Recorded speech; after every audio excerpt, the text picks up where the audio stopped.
നമസ്കാരം. ഇന്നത്തെ സാറിൻ്റെ വിഷയം രാമായണത്തെക്കുറിച്ച് തന്നെയാണ്.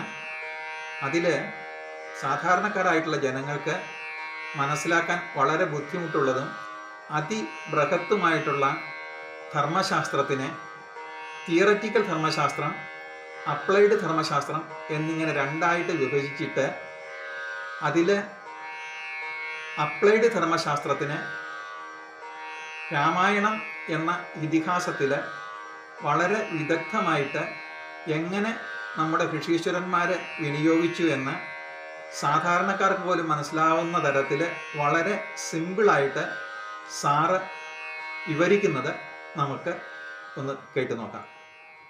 ശ്രീരാമൻ എന്ന 9 വയസ്സായ കുട്ടി ബോധ്യപ്പെടുത്താത്ത അവസരത്തില് അച്ഛനോട് പറഞ്ഞു, ഈ ലോകത്തിലെ ദുഃഖങ്ങളെല്ലാം കണ്ട് എനിക്കിതിന്റെ ഉപരാജാവായിട്ടൊന്നും ഇരിക്കാൻ വയ്യ അയോധ്യയിലെ, ഞാൻ കാട്ടിലേക്ക് തപസ്സിന് പോവുകയാണ് എന്ന് പറഞ്ഞ് ഇരിക്കുന്ന സമയത്ത് ദശരഥൻ രാമനെ വിളിച്ചു പറഞ്ഞു, രാജകുലത്തിൽ ജനിച്ച നിനക്കതിന് സാധ്യമല്ല. കാരണം നിനക്ക് നിയമം അനുസരിച്ച് രാജകുലത്തിലെ മൂത്തപുത്രനായി ജനിച്ചവൻ ധർമ്മശാസ്ത്രം അനുസരിച്ച് അതിന്റെ ഉത്തരവാദിത്വം ഏറ്റെടുക്കണം. എപ്പോൾ വേണ്ട?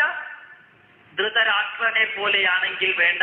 മൂത്ത മകന് കണ്ണ് കാണാൻ പറ്റുന്നില്ല, ചെവി കാണാൻ പറ്റുന്നില്ല, ഒരു കാലിന് മുടന്തുണ്ട്. ഇപ്രകാരമാണെങ്കിൽ മൂത്ത മകന് രാജാവാകാൻ സാധ്യമല്ല. അസൂയ, കുശുംബ, കുനിഷ്ഠ തുടങ്ങിയ PhD വിഷയങ്ങൾ ഏതുണ്ടെങ്കിലും രാജാവാകാൻ ഒരു കുഴപ്പമില്ല. ശരീരത്തിന് അബ്നോർമാലിറ്റി ഉണ്ടാകരുത്. അതുകൊണ്ടാണ് ധൃതരാഷ്ട്രർക്ക് രാജപദവി ലഭിക്കാതെ പാണ്ഡുവിന് കിട്ടിയത്. ഇവിടെ ശ്രീരാമന് സാധ്യമല്ല എന്ന് പറഞ്ഞപ്പോൾ ശ്രീരാമനോട് ദശരഥൻ ഉപദേശിച്ചു കഴിഞ്ഞപ്പോൾ അതും ശ്രീരാമൻ സ്വീകരിക്കാതെ വന്നപ്പോൾ ആദ്യത്തെ ഇതിഹാസമായ രാമായണത്തില് ഈശ്വരാവതാരത്തെ മനുഷ്യൻ ഉപദേശിക്കാൻ പാകത്തിനൊരു ഗീത എഴുതിയിട്ടുണ്ട്. വസിഷ്ഠ മഹർഷിയെ വിളിച്ചു വരുത്തിയിട്ട് ഭഗവത്ഗീതയിലെ 700ഓളം ശ്ലോകങ്ങളിൽ പറഞ്ഞിരിക്കുന്നതിന്റെ 8, 10, 15 ഇരട്ടി 32,000 ശ്ലോകത്തിലൂടെ ധർമാർത്ഥ കാമമോക്ഷങ്ങളെ കുറിച്ച് ഈശ്വരാവതാരമായ ശ്രീരാമന് മനുഷ്യനായ വസിഷ്ഠൻ പറഞ്ഞു കൊടുക്കുന്ന യോഗവാസിഷ്ഠത്തില് അപ്ലൈഡ് ധർമ്മശാസ്ത്രമുണ്ട്. ആ അപ്ലൈഡ് ധർമ്മശാസ്ത്രത്തിന്റെ അനുസരിച്ചാണ് വിശ്വാമിത്രൻ യാഗം ചെയ്ത സമയത്ത് 10 വയസ്സായ ശ്രീരാമനും 8 വയസ്സായ ലക്ഷ്മണനും സംരക്ഷിക്കാൻ പോകണമെന്ന് പറഞ്ഞത്. കാരണം രാജാവിന്റെ കുടുംബത്തിന്റെയും ധർമ്മമാണ് രാഷ്ട്ര സംരക്ഷണം. അച്ഛനോടുള്ള കടപ്പാട് വീട്ടിയത് ശ്രീരാമൻ എപ്രകാരമാണ്, ലക്ഷ്മണൻ സഹോദരനോടുള്ള കടപ്പാട് എത്ര ഗംഭീരമായിട്ടാണ്. മക്കളെ വിളിച്ച് ജ്യേഷ്ഠാനുജന്മാര് തമ്മിൽ ഉണ്ടായിരിക്കേണ്ട ആചാരത്തിന്റെ ധാർമ്മിക മൂല്യങ്ങൾ വിവരിക്കാൻ ഒരു ഷോർട്ട് നോട്ട്സോ എസ്സേയോ കോമ്പറ്റീഷൻ വെച്ചാൽ ഇവർ കൂടി വന്നാൽ 11 വരി എഴുതും.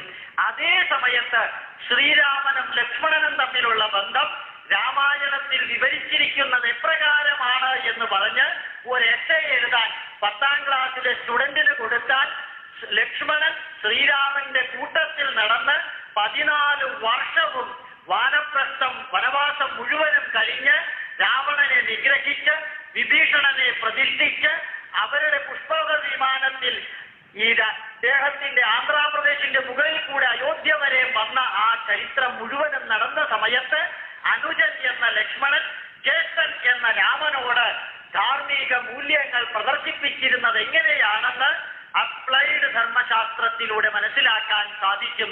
ജീവിതം മുഴുവനും അപ്രകാരം ചെയ്ത ആളാണ് ശ്രീരാമൻ. ജടായു എന്ന പക്ഷിയെ, ആ പക്ഷി ഉണ്ടായിരുന്നോ ഇല്ലയോ എന്നൊന്നും നമ്മൾ ബോധർ ചെയ്യണ്ട, അതൊരു കഥ തന്നെയാണെന്ന് വിചാരിക്കുക. കൊട്ടാരക്കരയിൽ നിന്ന് 16 കിലോമീറ്റർ ഇപ്പുറത്ത് വന്ന് പുറകോട്ട് നോക്കിയാല് ജടായുപ്പാറ കാണാം. ആ ജടായുപ്പാറയുടെ മുകളിൽ ചെന്നാൽ ജടായു പക്ഷി മുഖം കുത്തി വീണ, കൊക്കുകുത്തി വീണ ഒരു ചെറിയ കുളം കാണാം. ആ കുളത്തിനകത്ത് കംപ്ലീറ്റ് എന്നും വെള്ളമുണ്ട്. ആ പാറയുടെ പേര് ജടായുപ്പാറ. ഈ കുളത്തിന്റെ പേര് ജടായുക്കുളം എന്നാണ്. അവിടെ ജടായു പക്ഷി വീണു എന്ന് പറയുന്നുണ്ട്. അതൊരു പക്ഷിയല്ലേ, അതിന് വല്ല ബോധവുമുണ്ടോ? അതിനെ വലിച്ചെറിഞ്ഞ് ശ്രീരാമന് പോയിക്കൂടെ? പറ്റില്ല. എങ്ങനെയാണ് തന്റെ ചുറ്റുപാടുമുള്ള ജീവജാലങ്ങളോട് ധാർമ്മിക മൂല്യം കാണിക്കേണ്ടത് എന്ന് ശ്രീരാമൻ കാണിച്ചു കൊടുത്തതാണ് ആ ജടായു പക്ഷിയുടെ ശരീരമെടുത്ത് വിറക് കൂട്ടി അച്ഛനോട്, അച്ഛന്റെ ശരീരത്തോട് മകൻ കാണിക്കുന്ന ബഹുമാനത്തെ പോലെ ജടായു പക്ഷിയെ ദഹിപ്പിച്ച് അതിന്റെ ശ്രാദ്ധകർമ്മങ്ങൾ നടത്തിയ ആ ധാർമ്മിക മൂല്യം പ്രതിഷ്ഠിച്ചത് എൻവയോൺമെന്റൽ സയൻസിന്റെ ഭാഗമാണ്. ചുറ്റുപാടുമുള്ള ജീവജാലങ്ങളോട് മനുഷ്യൻ എങ്ങനെ പെരുമാറണം എന്നുള്ളത്. കുറച്ചുകൂടി മുമ്പോട്ട് ചെന്നപ്പോൾ ശബരിയെ കണ്ടു. ശബരിമലയുടെ അടുത്ത് ആ ശബരി മാങ്ങ കടിച്ചാ കൊടുത്തത്. വേണമെങ്കിൽ പറയാം ക്ഷത്രിയ രാജാവാണ്, ഞാനിത് സ്വീകരിക്കില്ല, ഹൈജീൻ അല്ല, അത് ഹൈഡ്രജൻ പെറോക്സൈഡ് ഉപയോഗിച്ച് ക്ലീൻ ചെയ്ത് തന്നാലേ സ്വീകരിക്കുള്ളൂ എന്ന് വേണമെങ്കിൽ പറയാം. ശ്രീരാമൻ അത് പറഞ്ഞില്ല. അവിടെ ആചാരമനുസരിച്ച് മുമ്പോട്ട് വെച്ചിരിക്കുന്ന നിവേദ്യം സ്വീകരിക്കാൻ സന്തുഷ്ട മനസ്സോടുകൂടി ഒരു കാട്ടുജാതി സ്ത്രീയിൽ നിന്ന് അത് സ്വീകരിച്ചപ്പോൾ രാജാവിന്റെ ധാർമ്മിക മൂല്യത്തിന്റെ മഹത്വമാണ് കാണിച്ചത്.